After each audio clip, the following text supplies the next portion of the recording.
If you're overwhelmed, frustrated, and sick and tired of the clutter in your life, maybe it's time to do something about it.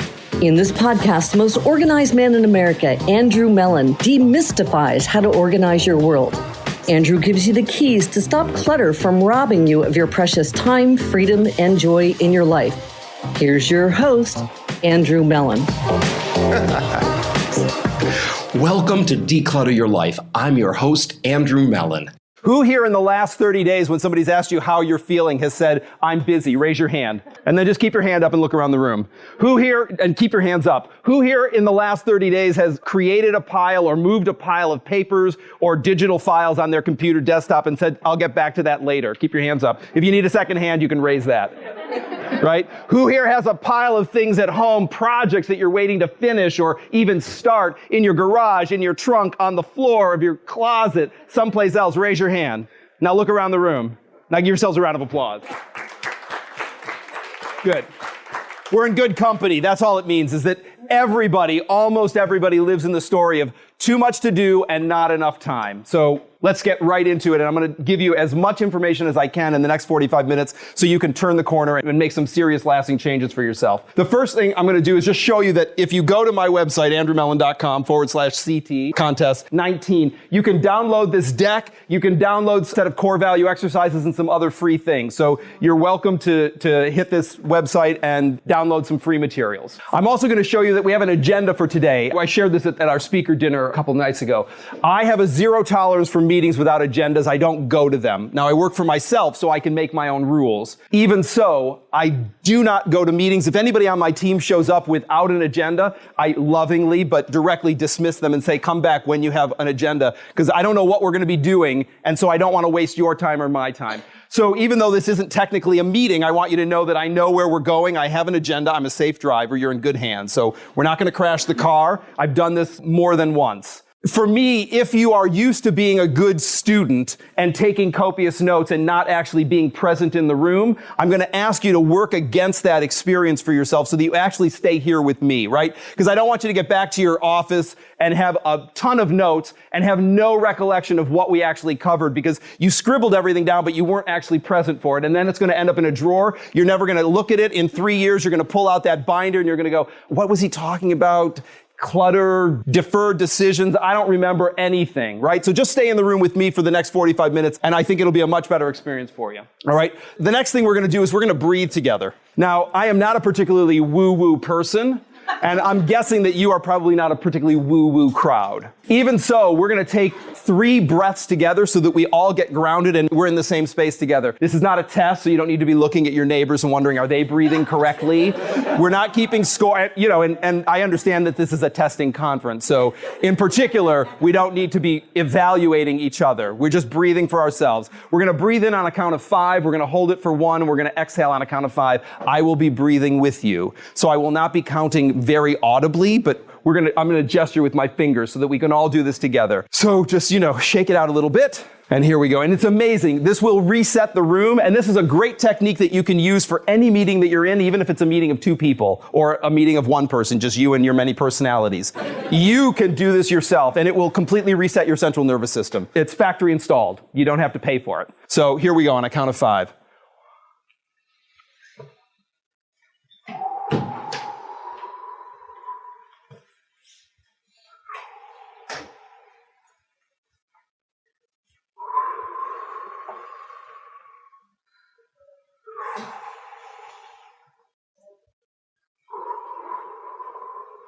Amazing. We're all in sync. We're all in the same room.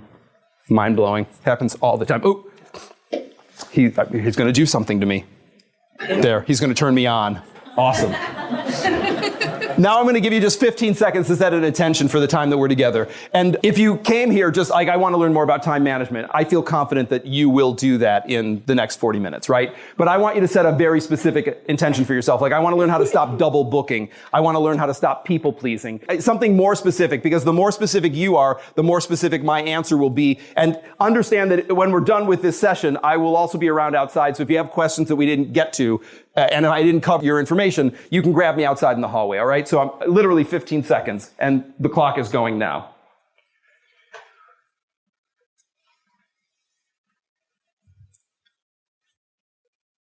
That was an actual 15 seconds.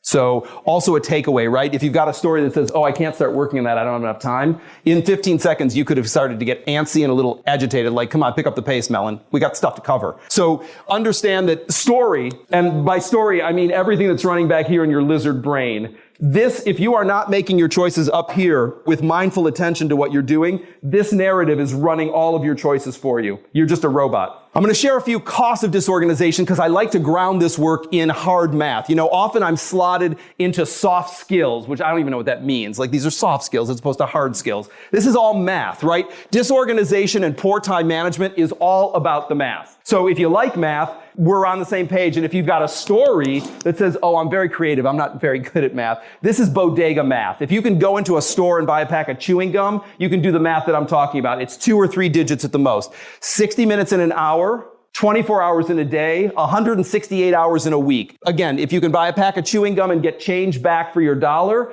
you can do the math that I'm talking about. So I'm going to poke a hole in that little narrative that says, I'm not good at math. The first statistic I'm sharing with you is that 80% of the paper and the information we keep, we will never use again. And this is how powerful story is. You could be thinking, oh, Andrew, you don't know me? I'm an excellent researcher. I have volumes and volumes of things, and I don't know exactly when I'm going to get around to using them, but this is excellent information, and I am the exception to your rule. And this is what I'm going to tell you. I've been doing this work for 23 years. I have worked with well over 100,000 people. I'm sure you are all very brilliant at what you do. You are my rule. You are not the exception. I have yet to meet the exception to this rule. We are interrupted by communication technology every 10 minutes, and on average, it takes 23 minutes to recover from an interruption. Again, super simple math. 2 interruptions, 2 recoveries, it's an hour gone. If you get to the end of your day and you think, good grief, I was crazy busy today and I got nothing done. And then you will tell yourself one of your 200 lies, which we'll talk about in just a second, which will be like, now that the office is quiet, I'm going to stay late and do my real work, right? And now it's midnight and you're still doing your real work instead of doing your real work during the time that they're paying you to do your real work. When we talk about the 7 deadly time thieves, interruptions is the number 1 time thief that is derailing everybody's ability to stay focused. As I said, the average adult will tell 200 lies a day. Now understand that 2/3 of them will never leave your mouth. You will be telling them to yourself. But a good third of them will come out of your mouth and it'll go something like this. Hey, Lisa, I'm so sorry to bother you. Total bullshit. If I was sorry to bother Lisa, I wouldn't be bothering Lisa.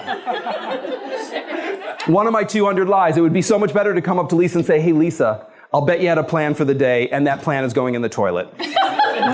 Whatever it was that you thought you were going to be doing, we need to set that aside because I need this report by 4 o'clock today. When that report is finished, you can resume whatever's on your plate, and if you need help reprioritizing what you were going to do in that remaining hour or 2 of work, I'm on board to help you do it. I'm in complete integrity. I understand that she's not a cardboard cutout who's just coming into animation when I interact with her, and otherwise she goes back to 2D land, and, you know, she had no plan for the day. The average adult will waste 1 year of their life looking for lost or misplaced items. Now, understand, regardless of how frugal you might be, nobody is going to spend a year of their life looking for their mobile phone or their wallet, their credit card. I call this nickel and diming ourselves out of a year of our life because it's 5 minutes here, it's 10 minutes there. You will tell yourself one of your 200 lies, I'm going to make up that lost time. But here's the thing, you can't make up time once it's been spent. When you tell yourself, I'm going to get up extra early tomorrow morning, it is 2:30 in the morning for everybody in your time zone. It's not 2:30 for you and 3 o'clock for them. You don't get to bank time. You can bank money, but you cannot bank time. So underlying everything is shifting our mindset of how we look at the math and how we look at story and how we make our choices when it comes to time management. So anybody here study journalism? There's a thing in journalism that says don't bury the lead. I want to be clear, like you came to a time management training because nobody wants to come to a self-management training. Right? But that's what we're doing. This is all about self-management. You can't manage time. So I don't want to trick you any more than I already have into thinking that what I'm going to teach you how to do is to tame the clock. I'm going to teach you how to stay focused and tame yourself in relationship to the clock, because the clock is going to do what it does. It's going to reset itself every night at midnight. If you are used to solving problems for a living or in your life, as a professional organizer, I am always looking for what's wrong with this picture. It's great for me professionally. It sucks in a personal context, right? Nobody wants to constantly have things pointed out to them of like, this is what's wrong with this picture, right? They think that everything is working and I'm the person who's poking a hole in it. So the takeaway here for me is if you are used to having your eye trained on what the problem is, I'm going to suggest that you give yourself, particularly when it comes to time management, 5 minutes at the most to talk about what is upsetting you and then move into solution. Solution is where we have agency and we can actually affect change. Problem is just complaining, ultimately. Right? After you've identified what the problem is, we're done identifying the problem. Let's get into solution. If you live in a world where FOMO is important to you, the fear of missing out, understand right now there is a concert happening in the world, we're not attending it. There's a soccer match, we are not at it watching anybody play ball. There's a sale happening, somebody's getting married, somebody's being buried, somebody's being born. We are not attending any of those things right now, and the quality of our life is not being negatively impacted because we are not there, because we have chosen to be here. So this idea of like whatever else is happening out there, whatever shiny object or event is out there is somehow sexier than what I've already committed to doing is one of your 200 lies. If this isn't important to you, then you should excuse yourself. And I mean, you could do it literally now if you wanted to, or metaphorically when you get back to your offices. If you are spending time doing things that aren't important to you and don't move the needle forward for you at work or at home, you should probably be doing something else. But if this is what is important to you, then you should have all of your focus on it until you're finished with it and then moving on to the next thing. When it comes to time management and stuff, literally clutter and objects, right? This is another mindset shift. We often feel burdened and overwhelmed. The reality is we are in a state of abundance. There are places in the world where I am not teaching time management training, right? Where people have a goat, they have a hut and a bowl. They do not have too much stuff and they do not have too much to do. They have enough, right? We are struggling with too much to do. So a little bit of mindset shift into gratitude and appreciation. It's all framing, right? And it's not, I mean, you can call it a game that you're playing with yourself, but this is the thing about clutter and stuff. If you are trying to simplify your life and get rid of things, if you will actually acknowledge a little appreciation for these things served me at one time, they no longer do. I'm willing to release them now. That is a much better attitude to have and a mindset to have than doing battle with things. This is the thing about things. Things are inanimate. They will outlast you. They will not get tired before you get tired. So if you think you're going to vanquish inanimate objects just because of your will and your self-determination,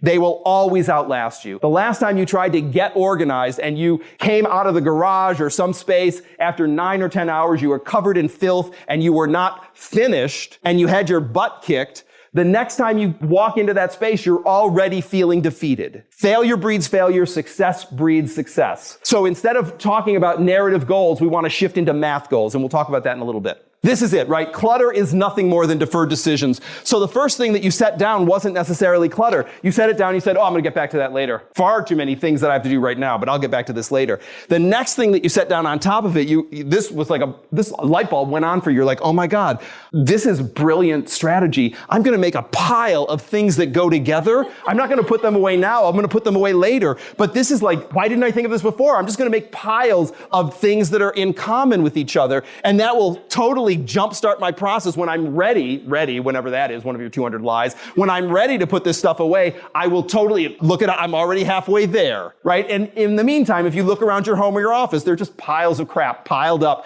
waiting for someday to appear. So here's the good news and the bad news, right? We already know that 80% of the stuff that we're holding on to, we're never going to use again. You could just put it all in the recycle bin, and again, the quality of your life would not be negatively impacted. And this is how powerful story is. Story says, oh my God, Andrew, that sounds amazing. I would love to do that. But what if there's something really important in that pile? Now you're going to tell yourself one of your 200 lies. I swear to God, I will only look at it one more time, and then I will make the decisions, and then I will be done with it. So you know what your time is worth. You get to decide, right? I mean, do you bill at $150 an hour? Do you bill at $500 an hour? Do you bill at $37.92 an hour? It doesn't matter. But if you're going to spend 30 or 40 hours weeding through a bunch of crap, only to find a recipe for lemongrass creme brulee that you ripped out of a magazine screen 4 years ago thinking, this would be great for a dessert at a dinner party that you have never thrown because you work too much and your house is a mess, so you've never had anybody over to your house to have the lemongrass creme brulee. But you're holding on to the recipe just in case. Because,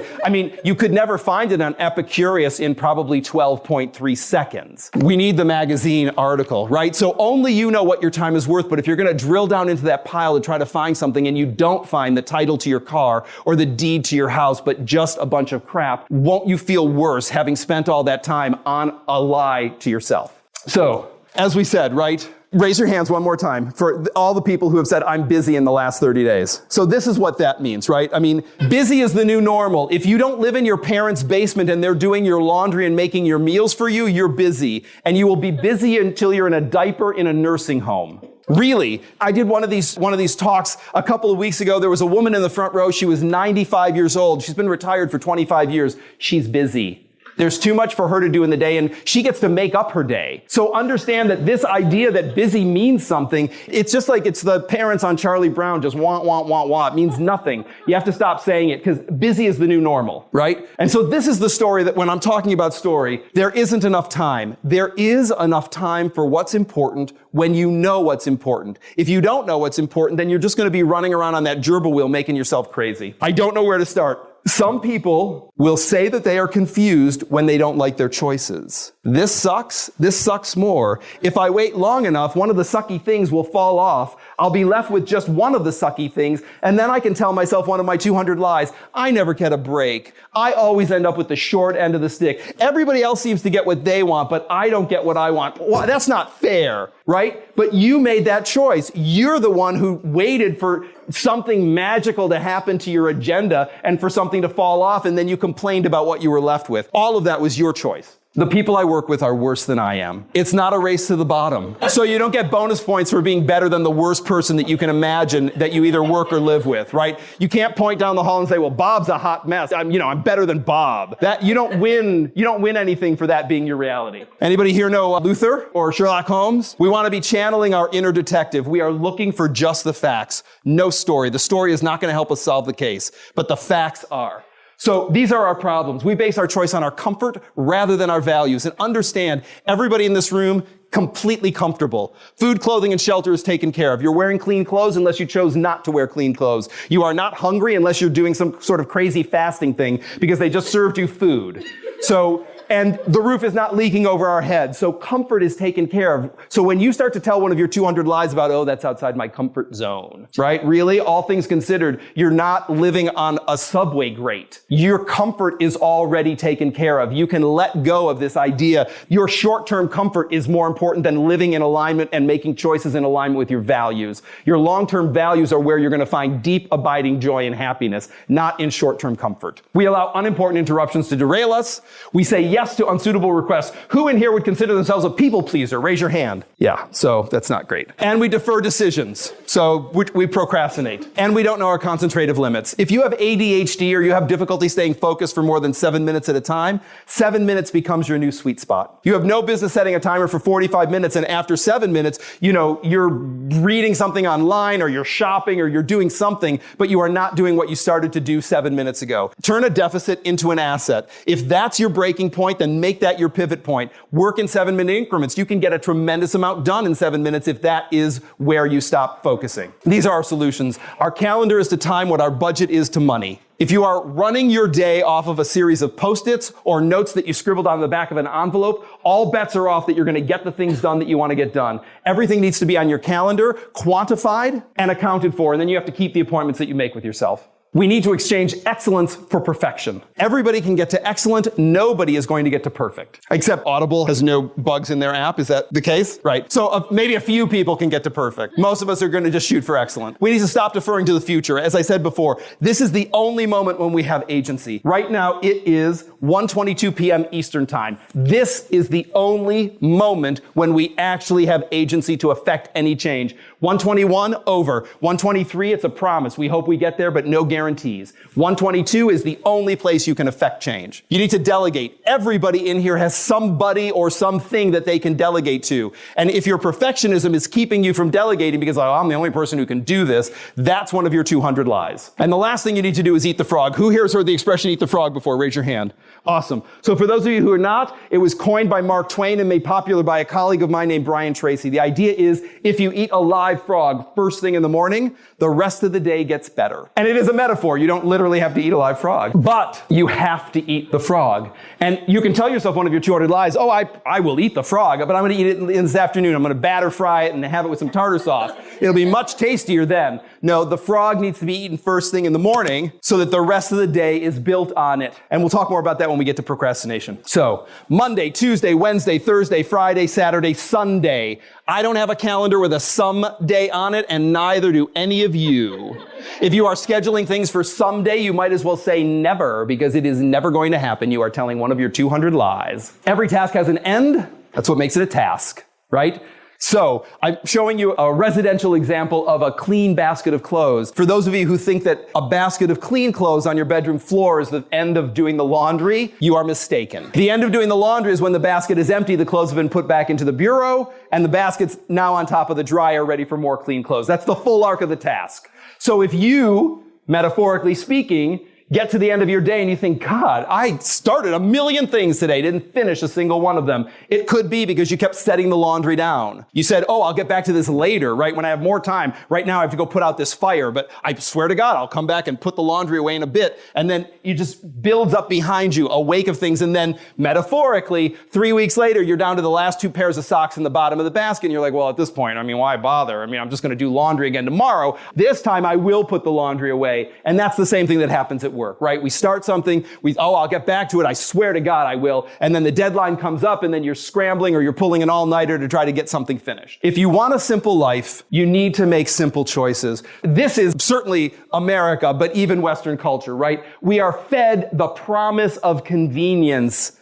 and alignment with our values. It's a perfect little plastic, biodegradable clamshell, right? We can compost the plastic and it's triple washed organic lettuce.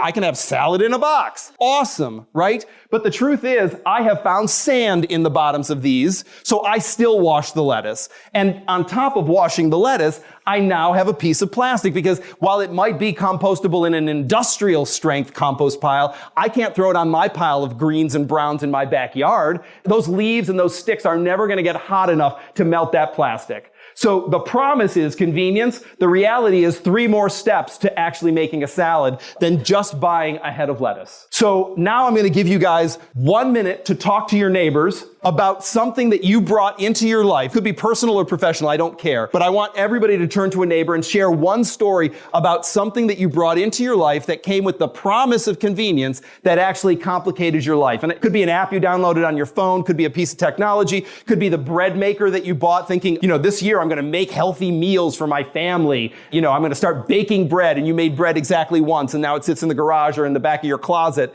never being used again. So I don't care what it is, but I'm going to give you 1 minute on the clock. Turn to your neighbor. Go. Excellent. That's time. Did anybody not have something to share? No? Him. Cool. Let's give him a round of applause. Cool. And you can also clap for yourselves. All right. When the house is literally on fire, urgent and important are completely in sync. If the house is not literally on fire, urgent will always trump important. Because urgent is loud, it's busy, it's shiny, it's flashy, it's going to steal your focus. It's why it is essential that we know what is important. What are your core values? And as I said before, you can go to my website, you can download a series of core value exercises. I have them in my book. And you don't need to do mine. You can do a Google search. You'll get 1 million hits for core value exercises in probably 7 seconds. So you don't have to do mine, but I encourage you to do them. You could have a story that says, oh, I know what's important to me, Andrew, right? My family's important to me. And then the reality is that you're always 15 minutes late for your kid's soccer game. So in those 15 minutes, your kid is preparing to go to therapy and talk about his parents don't ever show up on time. And you've got the story that says, I would die for my kids, but I guess I couldn't stop sending that last email or answering one more phone call call before I walked out the door, right? So that's the reality. That's what they're experiencing, regardless of the story that you're telling yourself, one of your 200 lies. So I encourage you to do them. If you've ever walked into a team meeting and somebody says, hey, I think the first thing we should do is X, and you think, God, if that was the last thing we did, this project would still be successful. That is the stupidest thing anybody has ever said out loud, right?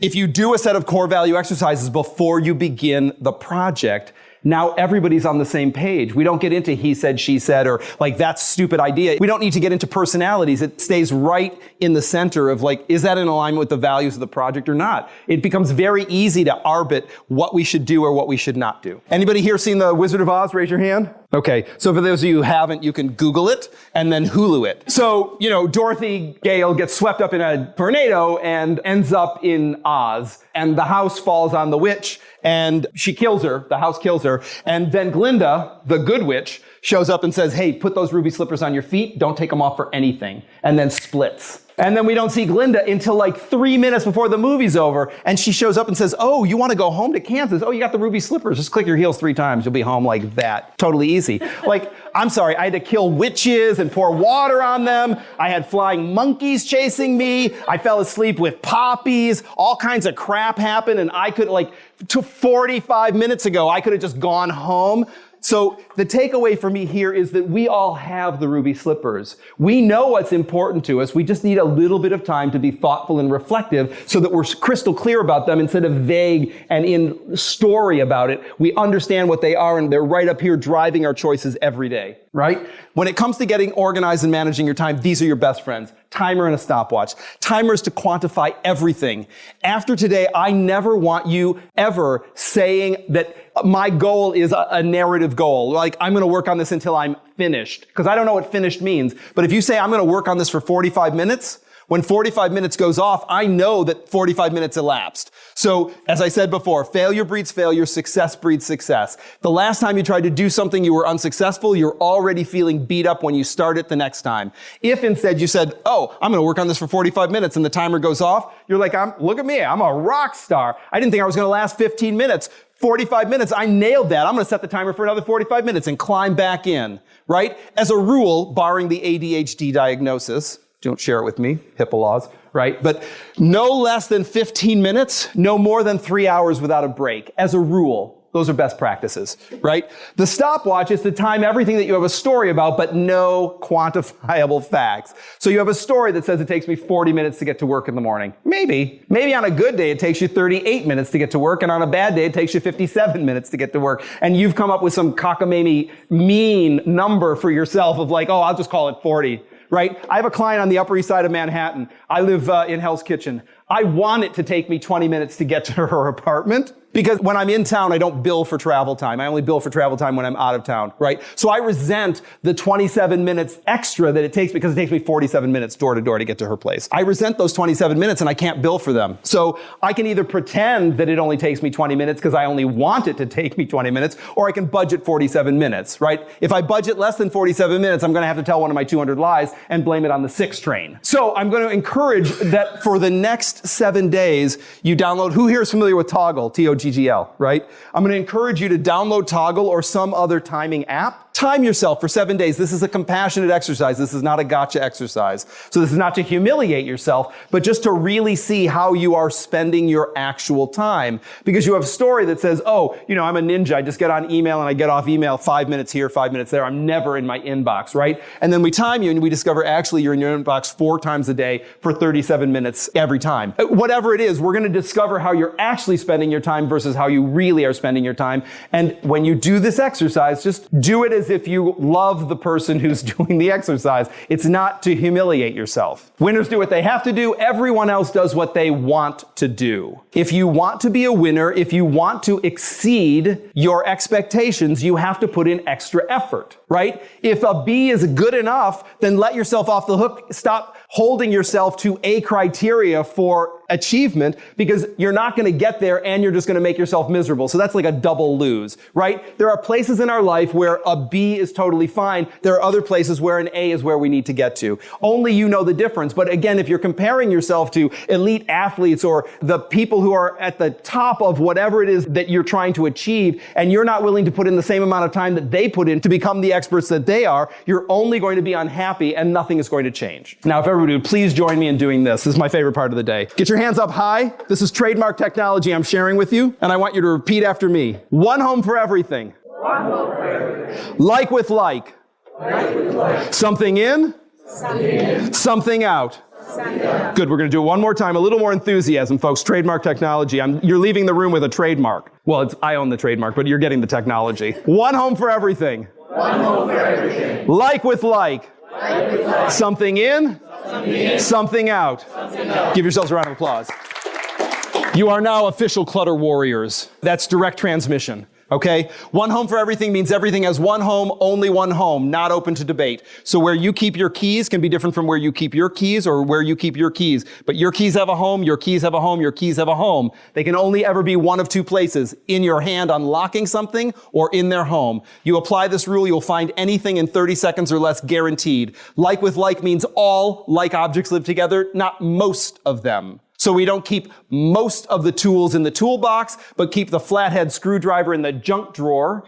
Because we have a story that says, oh, I don't want to have to go all the way to the toolbox to get the screwdriver. I'm just going to give myself a little time management shortcut and keep it in this drawer. But then when you don't remember it, so now you're out in the garage or wherever looking through the toolbox thinking, God, I know I have a flathead screwdriver. This is ridiculous. Why do I have a pipe cutter, but I don't have a screwdriver? I guess I have to go to the hardware store and buy another screwdriver. And then 3 more weeks later, you open the drawer and oh, there's that flathead screwdriver. God, that was so clever of me. Why didn't I remember that? Now I will never forget it again, and you will forget it in 30 seconds. So, one home for everything and like with like is how we get organized. Something in, something out is how we stay organized. Because once we achieve stuff equilibrium, whatever that is to you, right? I don't care. There are no rules that say what enough stuff is. You live in a 4,000 square foot apartment and you have a 1,000 square foot walk-in closet. You can have 150 pairs of shoes and, 4,000 shirts. I don't care what the number is. But whatever enough is, when you've determined it and the space has determined it,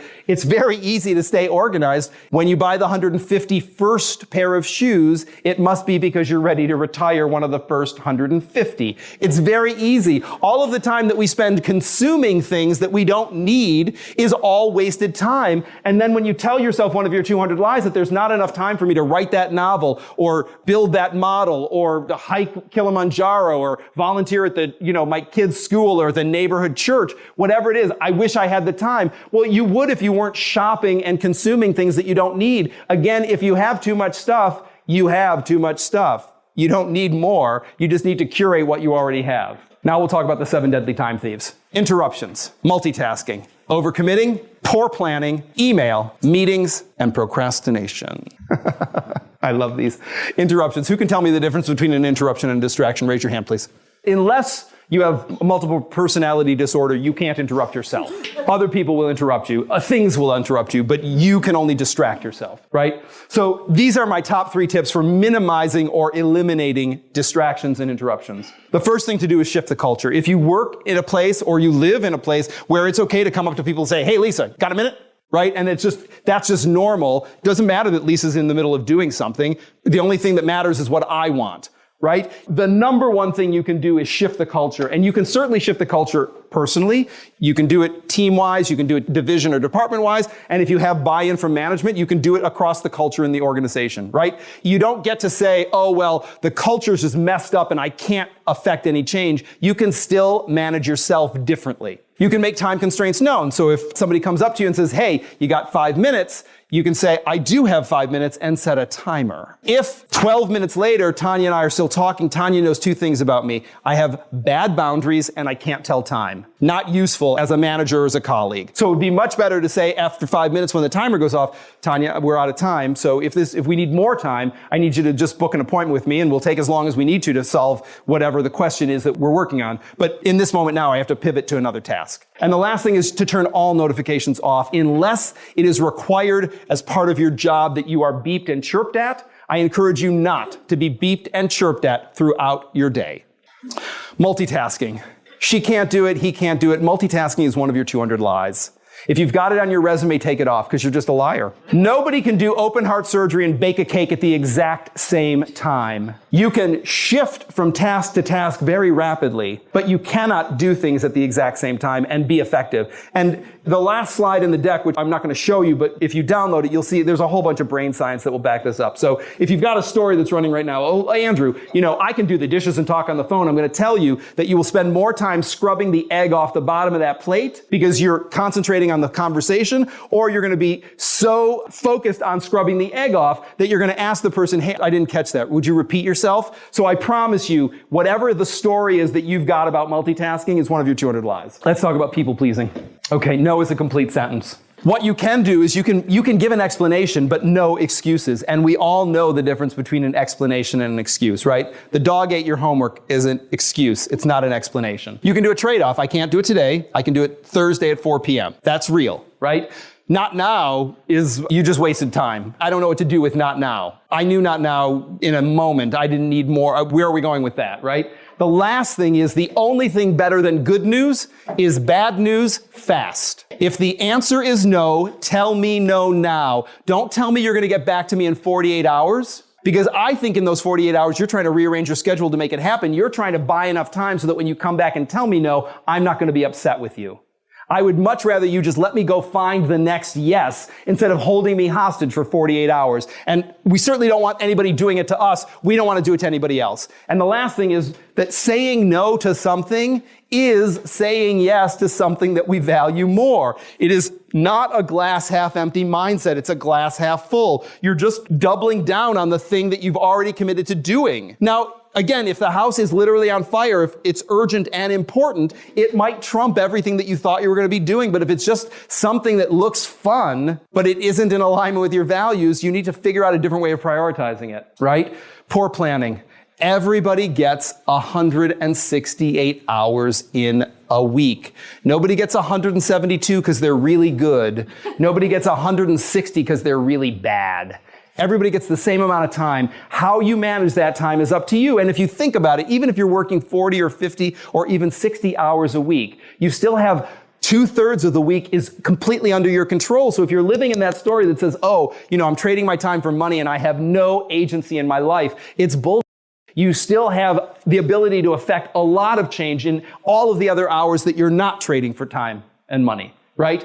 You can't manage what you don't measure. It's why either doing the experiment with Toggle or some other way to track your time is essential. Because otherwise, it's all narrative and it's hard to get quantified when you're dealing with words only, right? So who here is familiar with the Pareto principle, the 80-20 rule? Raise your hand. So Pareto was a 19th century economist, and he discovered that 20% of the population in Italy controlled 80% of the land there. And then he started to recognize this 80-20 rule playing itself in other places. So we often call it the 80-20 rule, but it really, Pareto was the economist that came up with it or discovered it, right? So I want you to think about what your 20% is. Where do you move the needle at work or at home? I'm going to give you 1 minute to just think about where your 20% is, and I'm going to share with you where mine is, right? The thing that moves the needle for me in our company is when I'm speaking and when I'm networking. Those are the two things that create the greatest return on investment for us in the business. Answering an email, not a high value activity for me at the office, right? But when I'm out speaking with people, speaking typically begets other speaking gigs. Networking gets other training and coaching gigs. So the more we have me out in the field speaking, teaching, and training and networking, the more revenue we create. So there are many things that I like to do that have zero return, and it's just busy work, right? It's useless, and I should not be spending my time doing it. It's something that I should be delegating. So with that in mind, I want you to think about where your best 20% is, and I'm just going to give you a minute on the clock. So here's what I want you to think about as far as that goes, right? If you just doubled that 20% to 40%, you'd basically have 160% output. You still have 60% of the day to do anything you wanted to, and you would have just 100% doubled what your current output already is. The math there is amazing from my point of view, right? Let's talk about email. These are my top 5 tips for email. Check email only when you can read it and reply to it. At best, reading it is just wasted time because you're going to need to reread it when you reply it. At worst, you're going to read something that upsets you. Now you can't concentrate on what you need to do because you're going down the rabbit hole of the email that upsets you. No email for internal communications. We migrated everything a year ago off of email, so we don't email each other in the office. We use Slack. And whether you use of the Microsoft products or Slack or something else, I just encourage you not to be using email internally in your operations. Don't read and answer it constantly throughout the day unless, again, that is your job description, right? Chances are it is not the most important thing for you to be doing. Automate using rules or filters. Who here uses rules or filters to pre-sort email before they get in? Right, good. A lot of people don't do that. If you are in the minority in this room, understand that any email app that you're using can pre-sort emails before they get into your inbox by keyword, by subject, by sender, by domain. There's any number of ways you can do that to get emails out of your inbox. And the last thing is that if the message is less than 15 words, you can make the subject the message, and then you can terminate it with an EOM. So it's almost like using a chat. And so you could say, Tanya, we'll meet you at the northeast corner, 27th to 3rd, 4 p.m. Thursday. EOM, end of message. First time you do this, open a bracket and just tell people what EOM stands for so that they understand, right? And then you can also end it with an NRN, no reply needed, so that you break those chains of, see you at 4:30, great, looking forward to it, me too, oh, I've got a lot of news to share with you, can't wait, I've got a bomb to drop as well, back and forth, because nobody wants to be the first person to just say, stop emailing me. I got it, I'll see you at 4:30, you can give me all the information then, right? All of that's wasted time. Meetings. As I said before, I have zero tolerance for meetings. Without agendas, I don't go to them. These are my top 5 tips for meetings. Call standing meetings, and I don't mean recurring meetings. I mean meetings where people stand. If you make people stand up in a conference room, you don't give them Danish and coffee, I promise you they'll be out of that room in 15 minutes. They'll think going back to their desk is a vacation. Handouts and agendas should be distributed 24 hours prior to any event. I want your best work in the room. I don't want you making stuff up on the fly. I don't care how talented you are. Your best work happens in revision.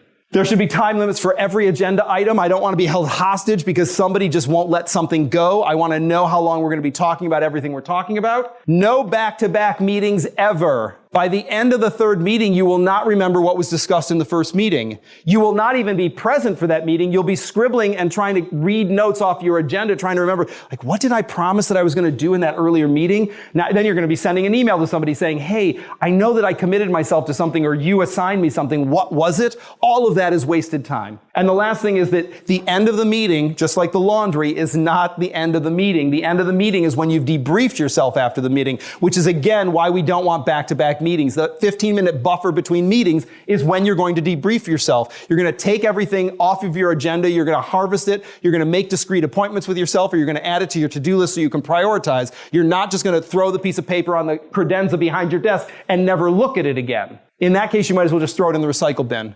Procrastination, we're in the final stretch, folks. Why do you procrastinate? It's an excellent question. Here, it's an a la carte menu. You may help yourself. Understand there's 2 kinds of procrastination. There's the one we're very familiar with, which is avoidance, right? Like that, I don't want to do that. I would rather do anything other than this task. The other one is one of your 200 lies and masquerades as self-care.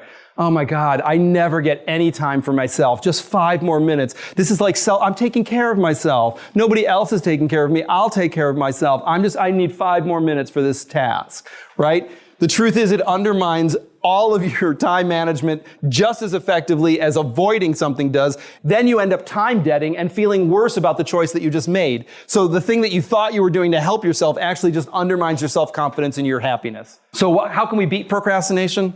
Can eat the frog.